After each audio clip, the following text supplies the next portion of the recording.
Hello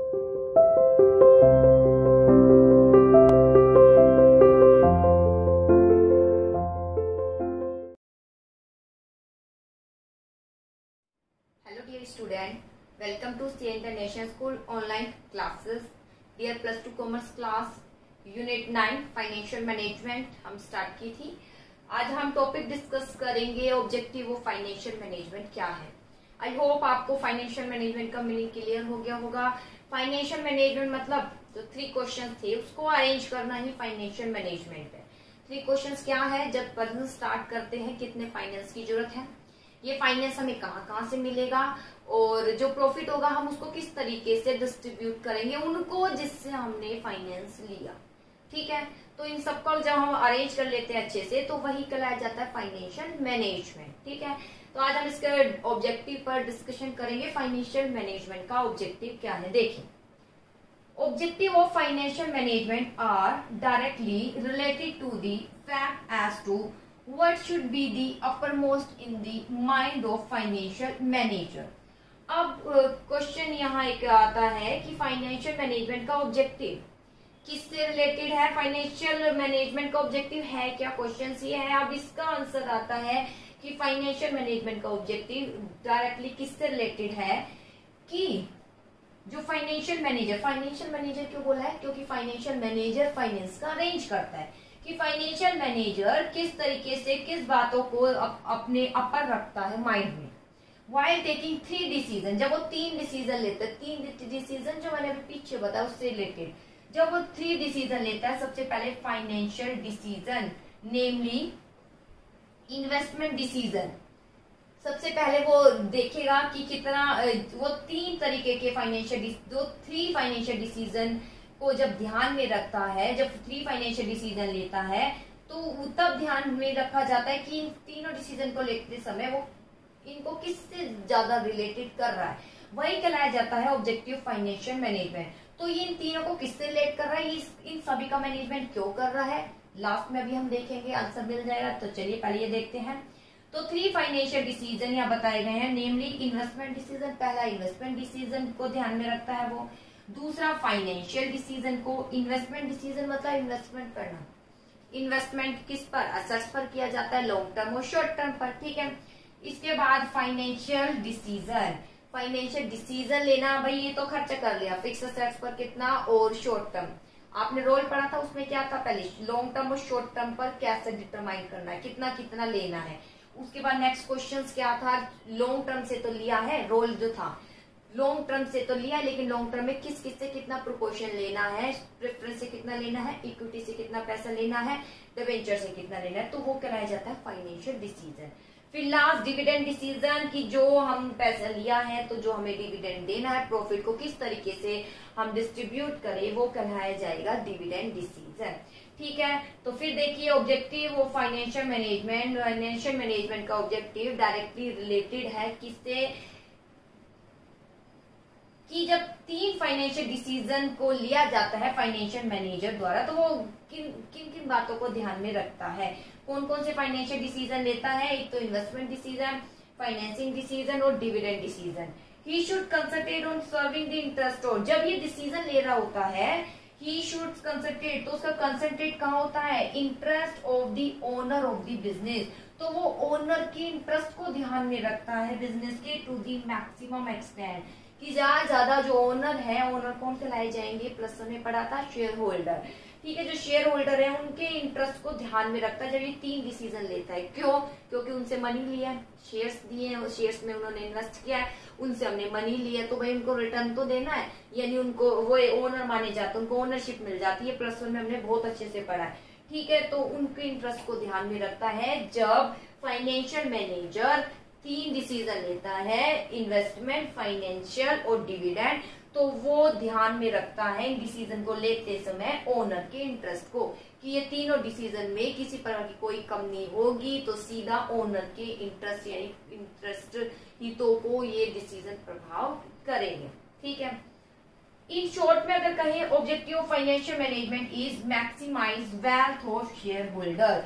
अगर हम short में कहें तो फाइनेंशियल मैनेजमेंट का ऑब्जेक्टिव क्या है, मैक्सिमम करना है। क्या मैक्सिमम करना है?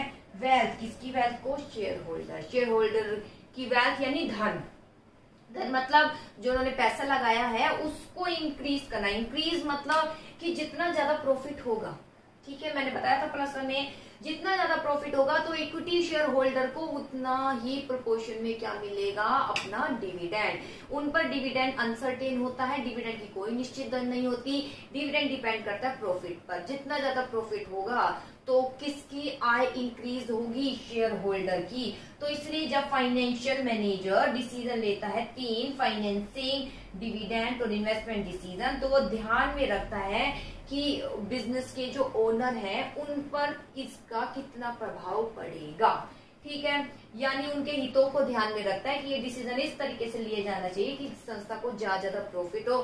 संस्था को प्रॉफिट होने का मतलब शेयर होल्डर की आय क्या होनी है? इंक्रीज। तो बेटा इसका आंसर सिर्फ एक ही है, 1 मार्क्स में भी आ जाता है। ऑब्जेक्टिव क्या है फाइनेंशियल मैनेजमेंट का? ये है ऑब्जेक्टिव है फाइनेंशियल मैनेजमेंट का, ये लाइन याद कर लेना, maximize wealth of share holder. Share holder की वेल्थ को इंक्रीज करना ही कहलाया जाता है ऑब्जेक्टिव ऑफ फाइनेंशियल मैनेजमेंट।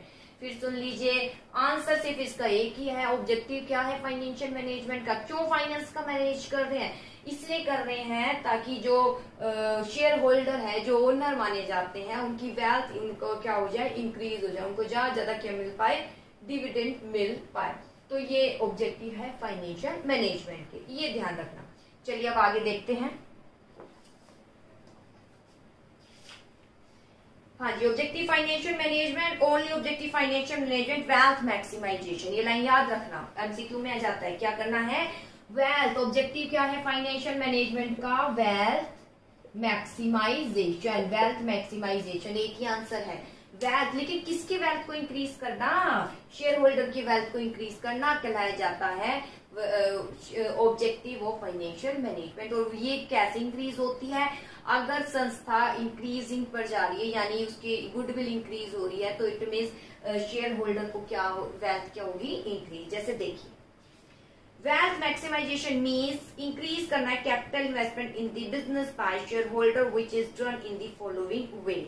इसका अभिप्राय है वेल्थ मैक्सिमाइजेशन का मीनिंग कि कैपिटल जो इन्वेस्ट की गई है बिजनेस में शेयर होल्डर द्वारा, उनको जो है इंक्रीज करना है, यानी उस पर अच्छा रिटर्न लेकर आना है और शेयर होल्डर को भी अच्छी मनी देनी है ताकि और ज्यादा अट्रैक्ट हो सके शेयर होल्डर, ठीक है। और शेयर होल्डर अट्रैक्ट ही नहीं बल्कि जितनी ज्यादा संस्था का प्रॉफिट होगा उतनी ही उसकी गुडविल बढ़ेगी, शेयर्स के प्राइस बढ़ेंगे। शेयर्स के प्राइस बढ़ जाते हैं जब संस्था अच्छी गुडविल वाली होती है।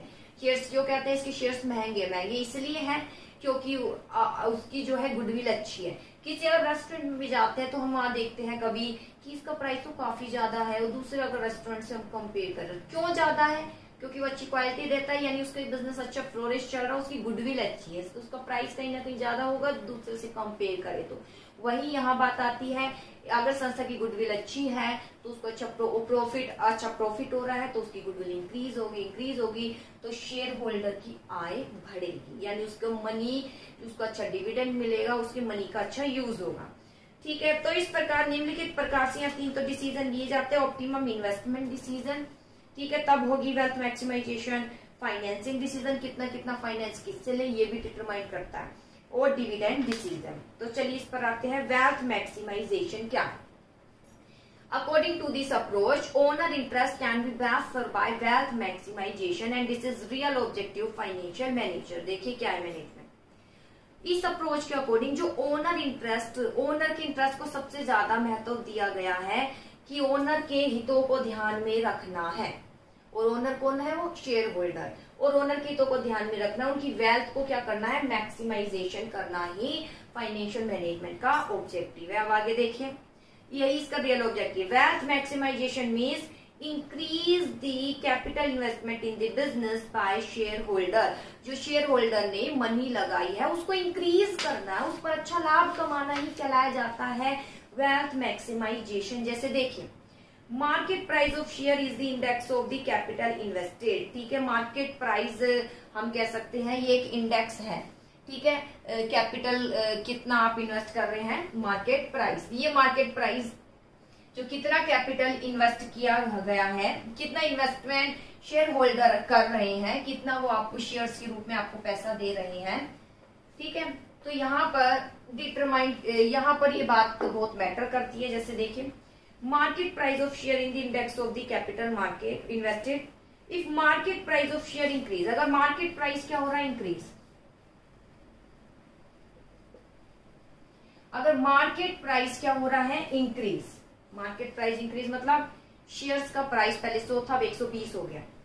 It can be said that capital यानी wealth invested by share holder has been appreciating. अगर मार्केट प्राइस इंक्रीज हो रहा है यानी शेयर्स के प्राइस बढ़ रहे हैं, तो इट मींस हम कहेंगे कि जो एप्रिशिएटेड हो रहे हैं, किसकी वेल्थ, शेयर होल्डर की। किसकी वेल्थ, शेयर होल्डर की वेल्थ क्या हो रही है, एप्रिशिएटेड हो रही है। ठीक है, अब पैसा अगर हम शेयर्स के रूप में लोगों से लेंगे भी तो पहले से ज्यादा आएगा। ठीक है, और जो एग्जिस्टिंग शेयर होल्डर है उनको भी अच्छा डिविडेंड मिलेगा। देखिए, मार्केट प्राइस शेयर इंडेक्स है। If market price share increase, अगर मार्केट प्राइस इंक्रीज है तो कहा जा सकता है कैपिटल जो शेयर होल्डर द्वारा इन्वेस्ट की गई है वो एप्रिसिएशन पर है, वो अच्छा प्रॉफिट कमा रही है एक संस्था। इसके अलावा अगर मार्केट प्राइस शेयर डिक्रीज है, मार्केट प्राइस क्या है, डिक्रीज, तो हम क्या कहेंगे, जो वेल्थ है शेयर होल्डर की क्या हो रही है, डिक्रीज हो रही है। क्योंकि देखिए, जब मार्केट प्राइस डिक्रीज है इट मीन संस्था को प्रॉफिट नहीं हो रहा, संस्था कहीं ना कहीं किस पर जा रही है, लॉस। और लॉस पर जाएगी तो इक्विटी शेयर होल्डर जो है उनको कुछ भी नहीं मिलेगा। ये आप प्लस में पढ़ चुके हो, इनको कोई डिविडेंड नहीं मिलेगा, ये आगे के लिए बढ़ता जाएगा। ठीक है, इनको इक्विटी शेयर होल्डर को केवल प्रॉफिट होने पर ही क्या मिलता है, डिविडेंड मिलता है। लॉस होने पर कुछ भी इनको अमाउंट नहीं मिलता, यानी इनका जो वेल्थ है वो एप्रिशिएटेड नहीं होगी बल्कि डिक्रीज होती जाएगी। ठीक है, जैसे wealth of share holder can be computed, इसको निम्नलिखित प्रकार से हम कंप्यूट कर सकते हैं। देखिए, wealth of share holder simple है, सिर्फ मीनिंग इतना ही है। शेयर्स की ऑब्जेक्टिव क्या है, फाइनेंशियल मैनेजमेंट का वेल्थ इंक्रीज करना शेयर होल्डर की, किसके द्वारा, जब शेयर्स के प्राइस इंक्रीज हो जाएंगे तो हम कहेंगे इंक्रीज हो रही है वेल्थ ऑफ शेयर होल्डर। तो इसके किस तरीके से हम कंप्यूट करेंगे, number of share multiply market price पर शेयर। नंबर ऑफ शेयर कितने ले रहे हैं और मार्केट प्राइस पर शेयर, इससे पता चल जाएगा कि वेल्थ जो है शेयर होल्डर की एप्रिसिएटेड हो रही है या वो डिक्रीज हो रही है। जैसे देखिए, एक पर्सन ने बाय किए 100 शेयर XYZ कंपनी के 100 पर शेयर से। It means his wealth in company is worth 10,000। ठीक है, एक पर्सन ने 100 शेयर खरीदे हैं, 100 रुपए का एक था, तो उस कंपनी के पास कितने रुपए आ गए, 10,000। एक व्यक्ति है, उसने 100 शेयर खरीदे हैं, ये तो आपने कुब अकाउंट में किए हैं, 100 का ईच है, यानी कंपनी को कितने रुपए मिल जाएंगे, 10,000 एज अ शेयर के रूप में। चलिए आगे, आफ्टर सम टाइम, कुछ समय बाद market price of share increase हो गया, मार्केट प्राइस इंक्रीज हो गया, पहले जहां एक व्यक्ति ने 100 में खरीदा था वही कितने का आ जाएगा, 120 का। अब जो है कंपनी को जो मनी मिलेगी कितनी मिलेगी, 100 मल्टीप्लाई 120 यानी 10,000 था, अब कितने आ जाएंगे, हाँ जी 12,000, कितना आ जाएगा 12,000। अब पहले तो केवल 10,000 मिल रहा था, अब मार्केट प्राइस इंक्रीज हो गई, अब शेयर्स के रूप में कितने रुपए मिलेंगे संस्था को, 12,000। ठीक है, चाहे वही व्यक्ति खरीद रहा है, अब उसको उस संस्था को कितने मिलेंगे, 12,000। यानी मार्केट प्राइस इंक्रीज होने का मतलब जो शेयर्स पर पहले उसी शेयर्स पर 10,000 रुपीज मिल रहे थे, अब उसी शेयर पर 12,000 मिल रहे हैं, यानी कितने इंक्रीज हो गए, 2,000 रुपीज इंक्रीज मिल रहे हैं संस्था को। इसे बोलते हैं वेल्थ इंक्रीज होना शेयर होल्डर। और इंक्रीज होने का मतलब जो एग्जिस्टिंग शेयर होल्डर है उनको अच्छा क्या मिलेगा, डिविडेंड। देखिए आगे, after some time market price share का 120 हो जाता है, इट मीन्स कंपनी की जो वेल्थ है 12,000 इंक्रीज हो जाएगी और वेल्थ इंक्रीज बाय कितने रुपए, 2,000 एक्स्ट्रा मिलेंगे। दूसरे शब्दों में अगर मार्केट प्राइस गिर जाता है, ठीक है, मार्केट प्राइस गिर कर 100 से 80 हो जाता है, तो संस्था को कितने मिलेंगे, 8,000 रुपए, ठीक है। जो पर्सन शेयर में दे रहे हैं 8,000 मिलेगा, यानी 2,000 क्या मिलेंगे, कम मिलेंगे। तो हम कहेंगे कि वेल्थ क्या हो रही है शेयर होल्डर की, डिक्रीज हो रही है, यानी शेयर्स के रूप में जो पैसा आ रहा है अब वो कम आ रहा है। और यहाँ जब मार्केट प्राइस इंक्रीज हो रहे हैं तो शेयर्स के रूप में जो पैसा आ रहा है शेयर्स होल्डर से वो इंक्रीजिंग आ रहा है, और एग्जिस्टिंग शेयर होल्डर को भी प्रॉफिट यानी डिविडेंड क्या मिल रहा है, ज्यादा मिल रहा है। ये इसका कंक्लूजन आता है। आगे देखिए, तो कंपनी रिड्यूस जाएगी 8,000। इस प्रकार कहा जा सकता है wealth maximization is possible only, wealth maximization तभी पॉसिबल है जब मार्केट प्राइस क्या हो रहा है, राइज। वेल्थ मैक्सिमाइजेशन कब पॉसिबल है, जब मार्केट प्राइस क्या हो रहा है, राइज। वेल्थ मैक्सिमाइजेशन है इट मीन जब शेयर जारी करेंगे तो हमारे पास संस्था के पास वेल्थ भी ज्यादा आएगी, शेयर होल्डर की मनी भी ज्यादा आएगी, और एग्जिस्टिंग शेयर होल्डर को भी डिविडेंड मिलेगा ज्यादा, क्योंकि मार्केट प्राइस ज्यादा मतलब अच्छा प्रॉफिट, और अच्छा प्रॉफिट मतलब अच्छा डिविडेंड, तो उसे बोलते हैं वेल्थ मैक्सिमाइजेशन, ठीक है। इस प्रकार कहा जा सकता है वेल्थ मैक्सिमाइजेशन तभी पॉसिबल जब मार्केट प्राइस शेयर इंक्रीज हो रहे हैं। Here question arise, what step should be taken by financial manager to raise market price of company share? अब क्वेश्चन अराइज हो जाता है कि वेल्थ मैक्सिमाइजेशन तो तब होगा जब मार्केट प्राइस क्या हो रहे हैं, इंक्रीज हो रहे हैं। अब भाई क्वेश्चन ये आएगा मार्केट प्राइस कैसे इंक्रीज करे, इस मार्केट प्राइस को कैसे इंक्रीज करे, गुडविल इंक्रीज होगी, प्रॉफिट इंक्रीज होगा तो मार्केट प्राइस इंक्रीज होगा। और ये इंक्रीज कैसे होगा, जब हम कुछ डिसीजन अच्छे लेंगे। कौन कौन से डिसीजन, 3 ही डिसीजन है। सबसे पहले इन्वेस्टमेंट डिसीजन ऑप्टिमम हो, तीसरा फाइनेंशियल डिसीजन, और तीसरा सेकंड फाइनेंशियल डिसीजन, थर्ड है डिविडेंड डिसीजन। बेटा इक्विटी से पैसा तो ले लिया, लेकिन उसको अगर अच्छा डिविडेंड दे रहे हो तो ज्यादा इक्विटी में लोग पैसा देना पसंद करेंगे। अगर डिविडेंड कम है तो इक्विटी में पैसा देना पसंद अगर डिविडेंड जो है कम डिक्लेयर किया जाएगा तो इक्विटी में पैसा देना, यानी इक्विटी या प्रेफरेंस में भी पैसा देना वो पसंद नहीं करेंगे। तो ये बहुत ध्यान में रखा जाता है, ठीक है। जैसे कि optimum investment decision, it means decision regarding investment are as relatively more profitable. Optimum investment decision मतलब कि इन्वेस्ट तो करना है, मनी इन्वेस्ट करनी है, लेकिन अच्छे सोर्स में, ठीक है, जिससे प्रॉफिट हो सके, ऐसी एसेट्स में करना है। तीसरा ऑप्टिमम फाइनेंशियल डिसीजन मतलब इसमें अंदर का हम ज्यादा पॉसिबल हो सके तो मिक्स करना है, किसको, डेब्ट कैपिटल। ये बेटा अभी आगे हम पढ़ेंगे। डेब्ट कैपिटल मतलब शेयर्स के साथ क्या ले लेना है, डेब्ट ले लेना है, ठीक है। क्यों ले लेना है इसका रीजन हम आगे पढ़ेंगे। शेयर के साथ जब डेब्ट ले लेते हैं तो हाँ, प्लस में मैंने पढ़ाया था डेब्ट पर क्या मिलता है, इंटरेस्ट मिलता है, और इंटरेस्ट पहले दिया जाता है, ठीक है। और शेयर पर क्या मिलता है, डिविडेंड, डिविडेंड दिया जाता है बाद में। जब डेब्ट पर हम इंटरेस्ट देते हैं तो हमें टैक्स में क्या मिलती है, एडवांटेज, वो मैंने प्लस में भी बताया था। इसलिए जब फाइनेंशियल डिसीजन लिया जाता है तो इसको मिक्स कर लेना चाहिए आगे, ताकि कॉस्ट कम हो।